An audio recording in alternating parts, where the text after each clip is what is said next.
now the most important topic of fundamental analysis is company analysis. So when we do company analysis, you need to know what is the significance of company analysis. So while doing industry analysis, we have come up with some shortlisted companies where we can invest. So after shortlisting those companies, now we need to do comparative analysis of the companies, and then we have to select one or two scripts for our portfolio.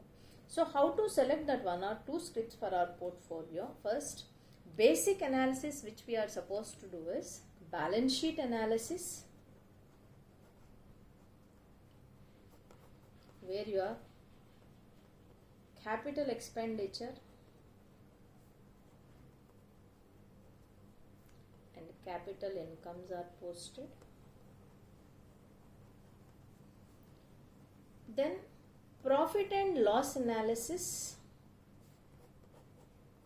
where revenue expenditure and revenue income are posted. Okay, so capital income, capital expenditure, revenue income and revenue expenditure. So what we need to analyze? So based upon certain financial indicators, we have to analyze the company analysis.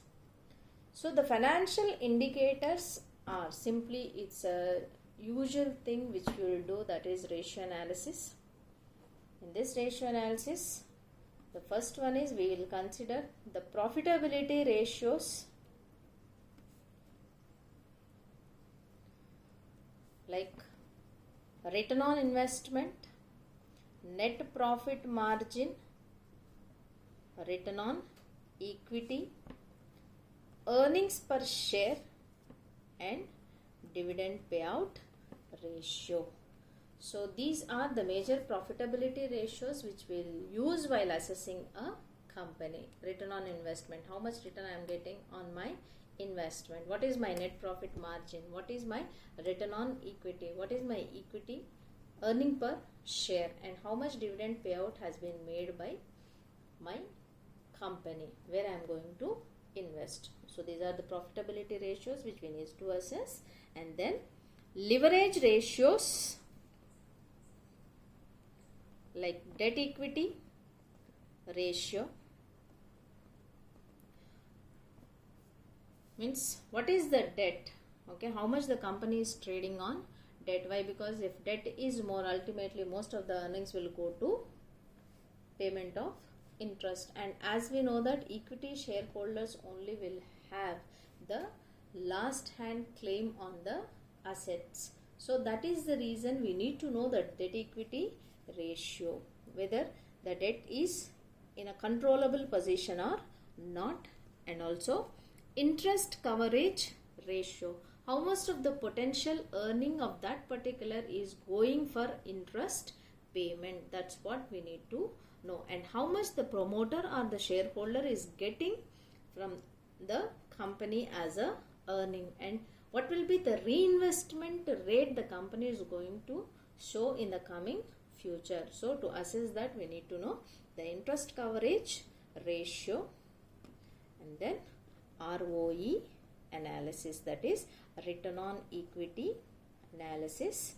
So return on equity analysis we have to do by net profit margin and knowing total asset turnover ratio and total assets to net worth ratio.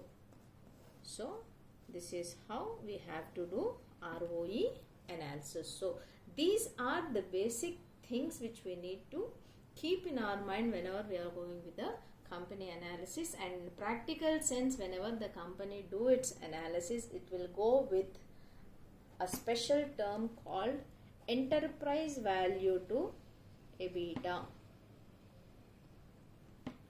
So this is assets assessed to do an investment. So we'll discuss about all this in a live case.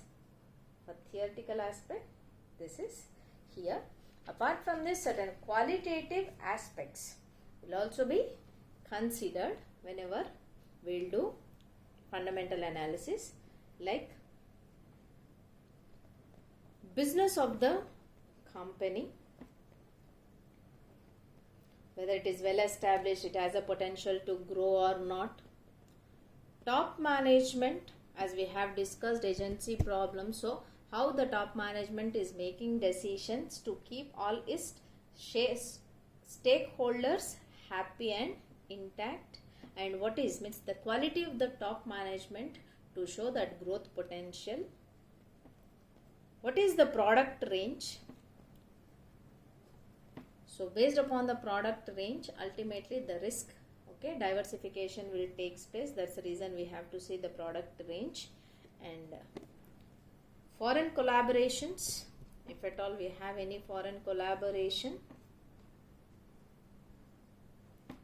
we need to trade in forex. When forex comes into the country, ultimately you will have some reserve potential into the country. So foreign collaborations.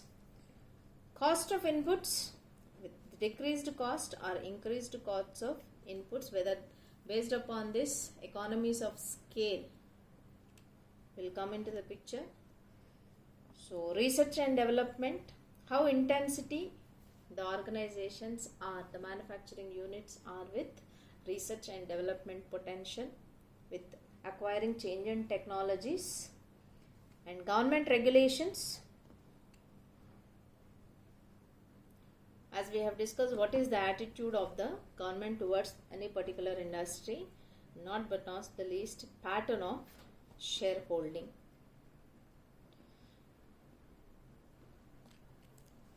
If promoters are holding their shares intact, are increasing their shares in a particular company, ultimately that's an indication that it's a time to buy. Why? Because as he is the insider of the organization, so he knows some information regarding the share.